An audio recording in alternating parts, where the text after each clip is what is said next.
Shalom, selamat pagi. Bapak Ibu dikasih Tuhan, mari kita berdoa sebelum kita merenungkan firman Tuhan. Bapak kami dalam surga, segala puji syukur terima kasih pada pagi hari ini Tuhan. Kami dalam keadaan tubuh yang sehat, penyertaan Tuhan menyertai kami semuanya. Sebentar kami hendak menerima firman Tuhan. Urapi firman Tuhan, biar firman ini menuntun hidup kami hari ini Tuhan.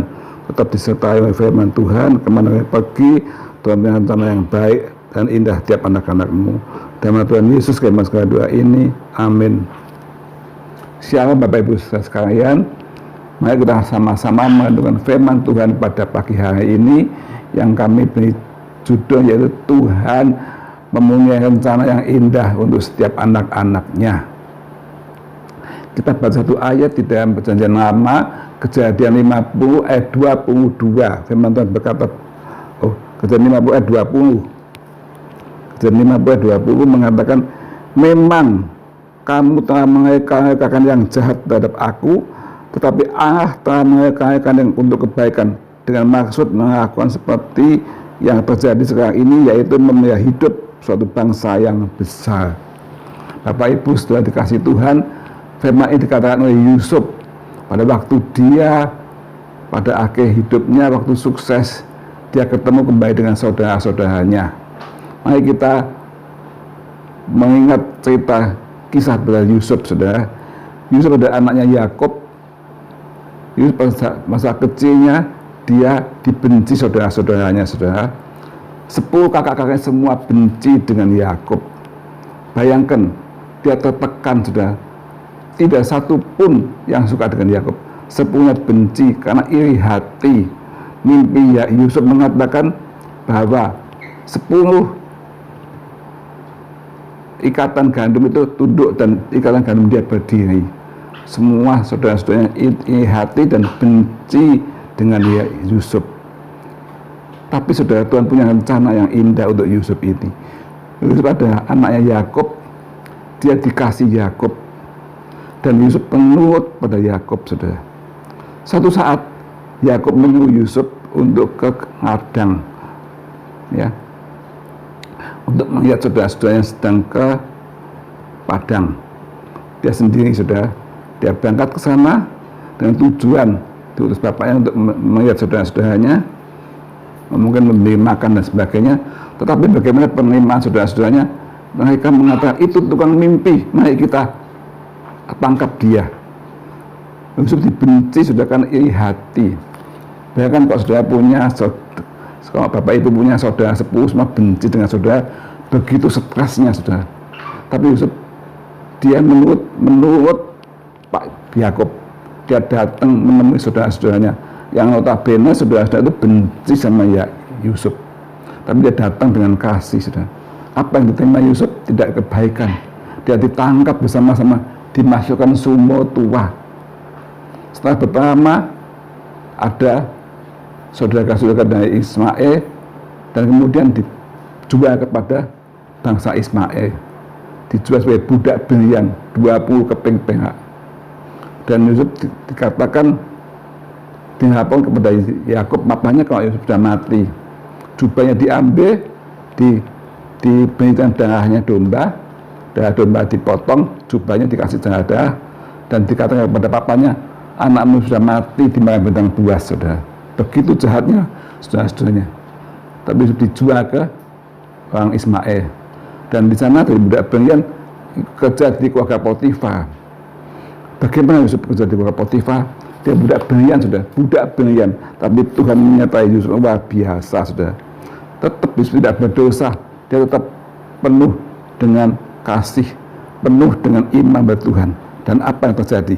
Kejadian 39 ayat 2 mengatakan, 39 ayat 2 mengatakan, tetapi Tuhan menyertai Yusuf sehingga ia menjadi seorang yang selalu berhasil dalam pekerjaannya. Maka tinggal ia di orang rumah tuanya orang Mesir itu, saudara. Sambil dibudak di rumah keluarga Potifar, Tuhan menyertai Yusuf.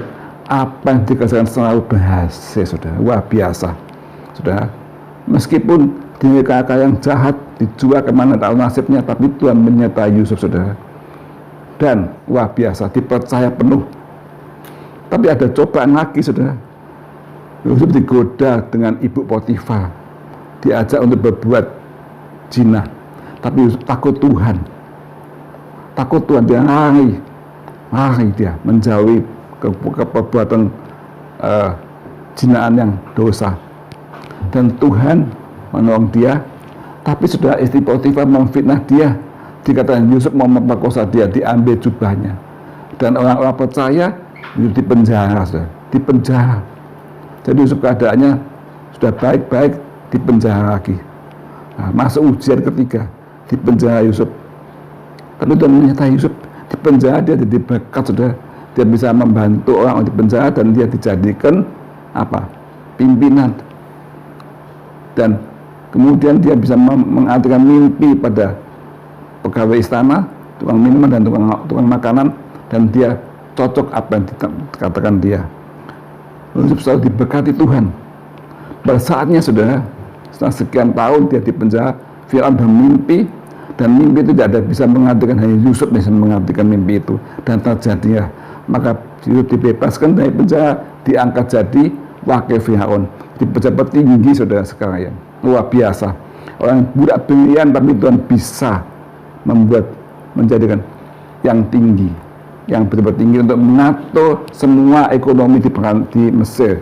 Sudah pada 7 tahun masa panen pertama, Yusuf mengatakan simpan semua gandum di gudang. Maka pada 7 tahun kelaparan, Mesir ada gudang gandum. Semua negara kelaparan, tapi Mesir bisa menjadi gudang memberkati negara sekitarnya. Pun terjadi pada keluarga Yakub. Kelaparan, saudara, dia terpaksa harus cari gandum ke Mesir, ketemu dengan Yusuf. Inilah, saudara, dipertemukan Tuhan. Tapi pertemuan ini berbeda. Yusuf jadi Perdana Menteri, anak-anaknya saudara jadi peminta pemberi makanan. Tapi Yusuf tidak jahat, dia membahasakan kebaikan dan mengatakan apa? Engkau mengalahkan yang jahat, tapi Allah mengalahkan yang baik, saudara. Yusuf itu luar biasa, saudara. Karena dia apa? Kita lihat singkatnya, Yusuf itu ada taat pada orang tuanya Yakub. Dia mengasihi saudara-saudaranya, biarpun dia dibenci, mau dibunuh, mau dijual, dia tetap mengasihi, dan pada akhir dia memberi makanan pada saudara-saudaranya. Saudara, Yusuf itu dia menjaga kekudusan. Dan godaan dengan istri Potifar, dia tetap tidak sampai jatuh dalam dosa.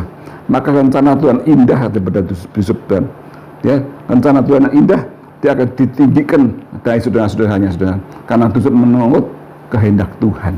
Sudah, kalau Yusuf tidak menurut kehendak Tuhan, misalkan dia dengan istri Potifar jatuh dalam dosa, tidak terjadi hal itu. Saudara, maka saudara jangan takut dan punya rencana indah bagi tiap anak-anaknya. Masa kita tetap taat dan setia pada Tuhan, terjaga kekudusan seperti Yusuf. Seperti dikatakan pada Yeremia 29:11, bahwa Allah memberikan rencana yang indah pada setiap anak-anaknya. Terbaca Yeremia 29:11, firman Tuhan berkatakan, sebab aku ini mengetahui rancangan-rancangan apa yang ada padamu, yaitu rancangan damai sejahtera dan bukan rancangan kecelakaan, untuk memberikan kepadamu hari depan yang penuh harapan. Tidak usah khawatir, saudara, asal kita menurut firman Tuhan, taat, menjaga kekudusan, maka rencana yang indah terjadi pada tiap anak-anaknya. Terima kasih Tuhan, berkati sekalian.